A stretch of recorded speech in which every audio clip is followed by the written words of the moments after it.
Ainda há pouco nós conversamos, você me falou que depende de indivíduo para indivíduo a quantidade de horas que tem que dormir durante a noite para que possa restaurar e viver bem e o organismo trabalhar super bem. Exatamente. E no caso das fases do ser humano, por exemplo, uma criança, aí alguém já fala que tem que dormir mais de 10 horas, quando ela bem, vamos dizer assim, uma recém-nascida.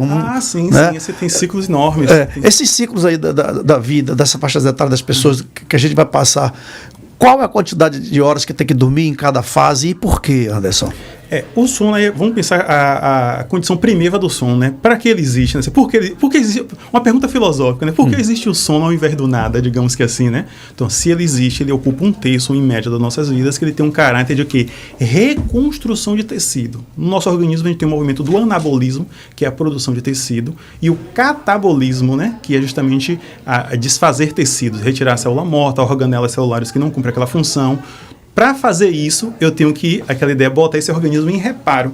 Então, todas as noites é um reparo do organismo, do desgaste que a gente fez a partir do primeiro momento que nós nos levantamos no dia.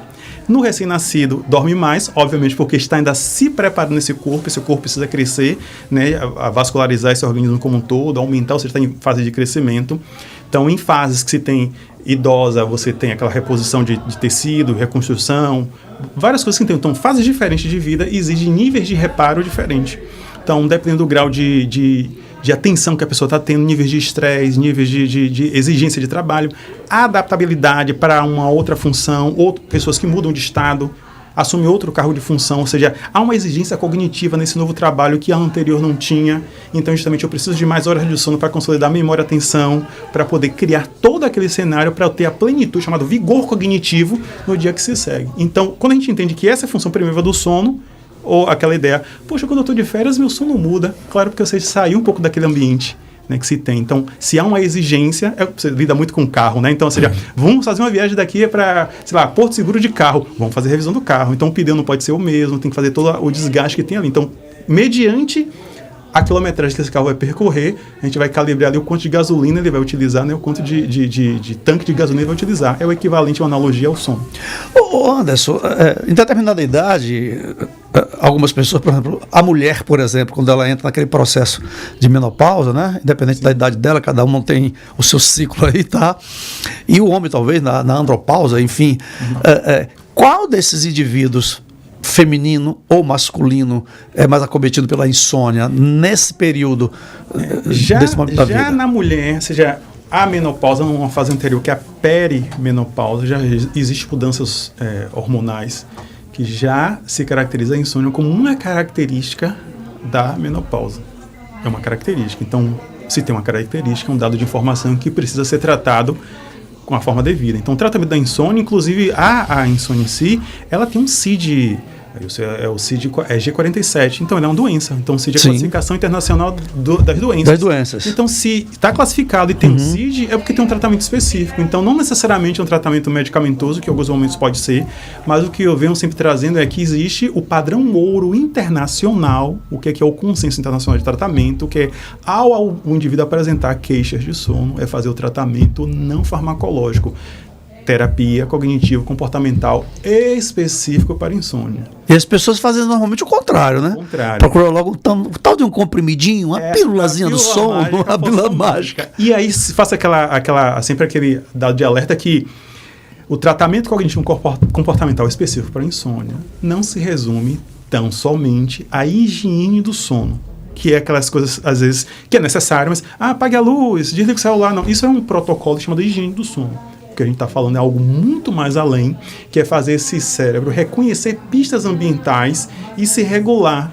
Não está regulando num ciclo nem ultradiano, nem infradiano. Ele está ali seguindo o circadiano. Então, tem pessoas que elas estão fazendo um ciclo de 20 horas, fazendo um ciclo de 28 horas. Então, ao passar dos dias da semana, vai estar uma assincronia. É aquela história, o relógio biológico está percebendo que é 5 da tarde, só que o relógio socialmente é 3 da manhã. Então não tem sono, mas é 3 da manhã, mas biologicamente está regulando como 5 da tarde. Porque é necessário fazer com que nosso cérebro capte pistas ambientais, e que isso não está em nenhuma cápsula, de que o dia está se passando, a noite está chegando, o dia já vem raiando, né, quando é no outro amanhecer, e é necessário agora entrar em repouso, queda de temperatura, pressão, que agora a gente vai reparar esse organismo todo, cartilagem, tecido, muscular, ósseo, do dia que a gente anterior, para preparar ele de novo. Aí eu fiz a analogia do avião, né? Sim. Para decolar novamente e fazer outro voo.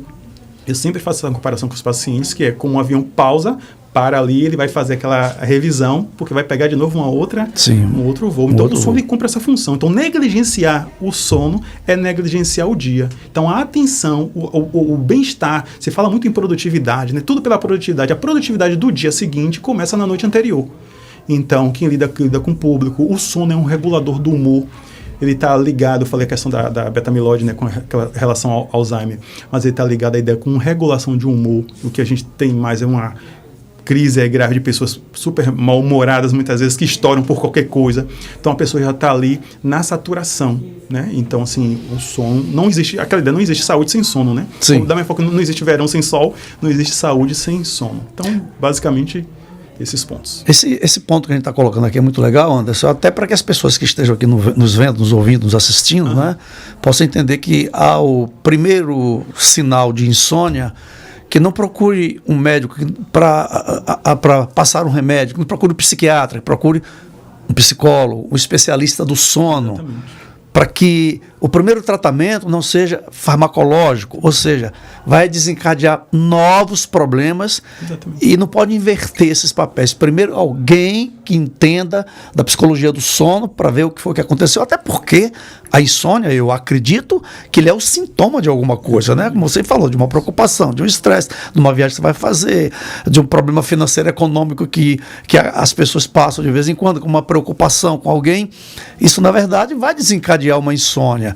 Aí você toma um remédio para a insônia e você está complicando mais a situação, não é isso? E é assim em geral, Ailson, a gente tem isso, no caso, não é o meu foco, assim, na minha especialidade, a gente tem isso para a questão da alimentação também, deu a moda agora de Ozempic para emagrecer, assim também para diversas coisas, tem uma cultura também medicamentosa. A gente vai pensar, né, de onde vem, a gente tem, vamos falar em termos, a origem, né, vamos na gênese do negócio, na origem, o primeiro ponto, né, os 3 pilares da insônia. Então, a gente tem os fatores que existe uma predisposição genética. Então, tem indivíduos que são mais propensos a sofrer desse G47, né, que é o CID, né, da insônia. Da insônia. Então, você tem uma predisposição genética, só que ter uma predisposição a alguma coisa não necessariamente é a linha de corte que vai desenvolver. É uma disposição, uma predisposição. Então, é o primeiro P. Só que tem outros fatores, né, que você tem ali os fatores precipitantes. O que precipita a insônia é de fundo social, econômico. Então, digamos, pessoas que estavam na faixa de Gaza agora lá e estourou a guerra. Então, você está em um ambiente de guerra, como que você vai dormir se você pode ser... Ou até alguém aqui no Brasil que tem parentes lá também, não vai dormir do mesmo jeito. Né? Então, aquela ideia, poxa, eu estou em uma fase de transição que eu estou esperando meu visto para os Estados Unidos ou para algum país, estou naquela ansiedade. Então, ou seja, existem variantes externas que pode ser um fator precipitador por um fator ansiogênico, né, gerando ansiedade, que aí coincidiu com a predisposição genética. Então, aí se estabeleceu a insônia. Só que os fatores que estabelecem a insônia não são os fatores que a mantêm. O que a mantém é esse outro pilar que eu atuo, né, nós atuamos, que são os fatores que mantêm ela, são os perpetuadores. E esses fatores perpetuadores são comportamentais. Por um conceito que eu cunhei, estou até escrevendo um livro nessa dinâmica, que são as condutas autolesivas. Que é o quê? Na tentativa de resolver um problema, a pessoa adota uma série de comportamentos que só pioram o problema. E as condutas autolesivas. Então, esses fatores perpetuantes, se a insônia é mantida pela genética e pelo fator que desencadeia, ela é mantida pelo perpetuantes. Então, a gente atua nos fatores perpetuantes, e aí é o cognitivo comportamental, e aí se a gente retira o que mantém, a gente dirime aquela situação ali. Então, existem 3 tipos de insônia, basicamente, né? Que é a inicial, que é a manutenção dela e a insônia terminal. Como é que funciona? Aquela ideia, né? O fenômeno ele é complexo. Então, por ser complexo, aquela ideia que dizia a nossa professora de geografia. Professora, cadê o meridiano do Equador? Não, é uma linha imaginária. Então, assim, para fins didáticos, se dividiu. Então, que é aquela ideia, eu tenho dificuldade de iniciar o sono. Aí foi categorizado como insônia inicial. Então, tem pessoas que ela até pega no sono, né? Ou popularmente pega no sono. E, de repente, ela despertou. E aí ela iniciou a insônia de manutenção. Tem dificuldade em manter o sono. Eu até inicio o sono, mas não mantenho. E aí você tem o outro que ele inicia, mantém, mas ele acorda um pouco antes. Então acordou 3 horas da manhã, 4, acorda de madrugada. Meu Deus do céu, acordei de madrugada até amanhecer. Acordei, não dormi mais, vi o dia amanhecer. E uma outra situação, né, que ele não consegue iniciar. Só que essas delimitações, isso assim, é didático, né? Às vezes, assim, isso pode modificar a partir do momento que a pessoa tá. Tem horas que eu estou iniciando bem o sono, mas acordei no meio da noite e voltei a dormir. Não é assim estanque, não é fragmentado, mas assim, para fins didáticos, no livro, né, a gente vê isso. Tem insônia inicial, a insônia de manutenção, né, que é dificuldade de manter, e a insônia terminal, que acorda antes. Mas como esse sintoma se apresenta, como o sujeito sofre com isso, ele é diverso, ele é plural. Mas a fins didáticos tem essa divisão, sim. Ô Anderson, antes da gente procurar um especialista no distúrbio do sono, na insônia, né? Como você que é um especialista do sono, e a gente, assim, passar por alguns momentos sem conseguir dormir direito, existe alguma técnica assim rápida que a gente possa lançar mão para que a gente possa livrar daquela insônia naquele momento? Tipo uma auto-hipnose?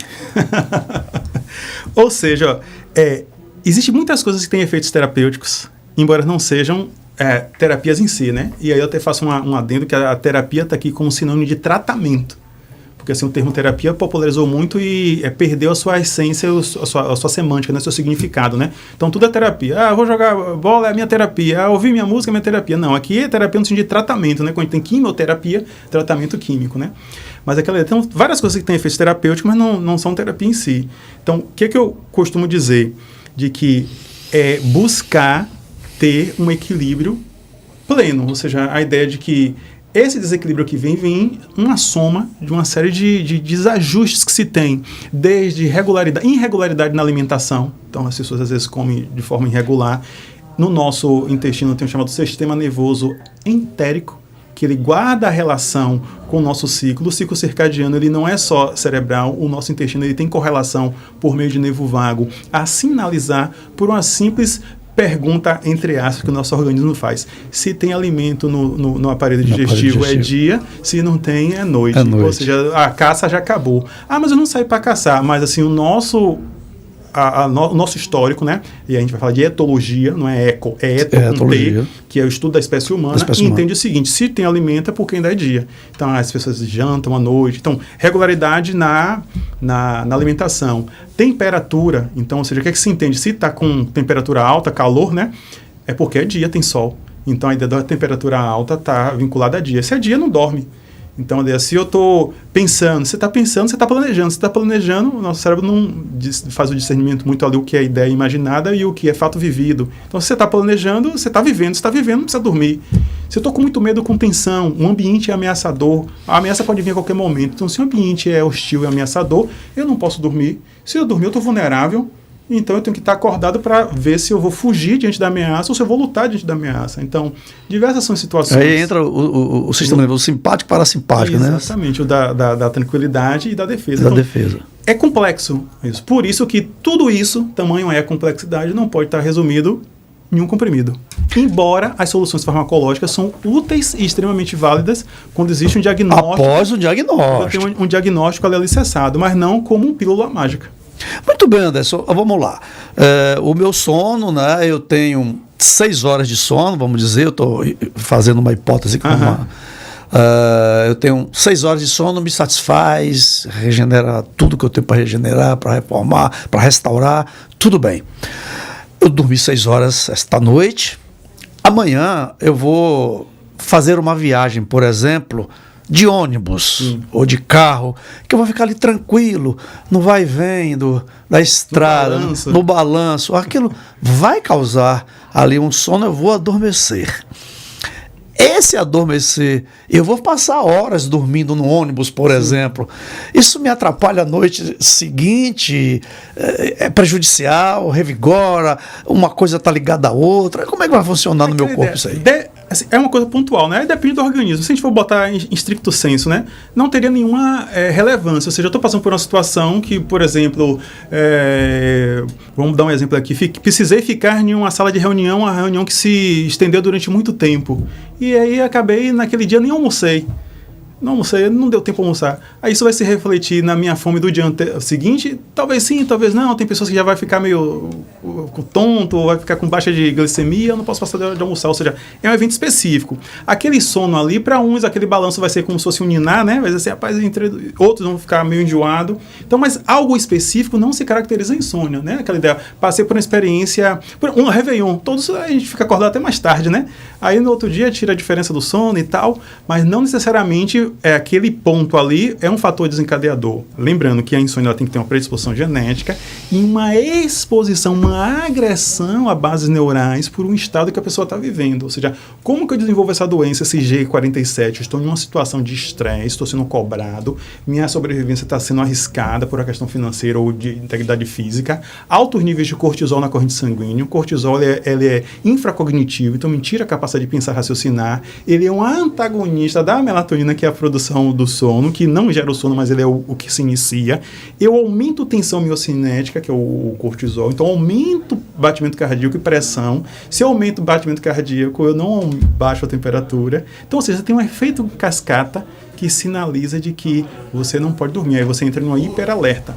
Então, a insônia, se a gente for pegar na classificação internacional dos distúrbios do sono, que se tem classificação, a gente tem ali entre 70 e 80 tipos de insônia. Então, quando a gente fala de insônia, a gente está falando de um, a gente está falando de vários. Então, eu posso mudar de tipo de insônia, eu posso começar com um tipo de insônia e desenvolver para outros tipos de insônia? A gente pode ter uma mancha na pele e ter também um caroço na pele. Ou seja, a pele, que é o maior órgão que tem, né? Sim, do corpo humano, ela pode ter diversas patologias, não pode? Ele pode ter um fungo e pode ter um caroço. Ele pode ter uma ferida e pode ter... nossos olhos, tem miopia de um lado e hipermetropia também. Pode ter estigmatismo e pode ter glaucoma.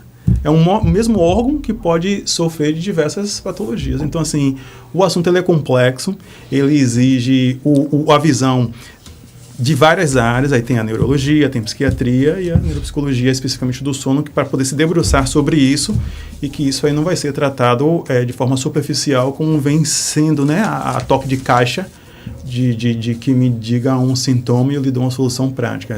Da mesma forma que tão sério é tratar das questões cardíacas, tão sério é tratar das questões renais, tão sério é tratar da nossa parte do sono. Lembrando que o nosso marcapasso do sono, ele é uma região chamada núcleo supraquiasmático, que fica na parte cerebral. Então o cérebro ele comanda tudo.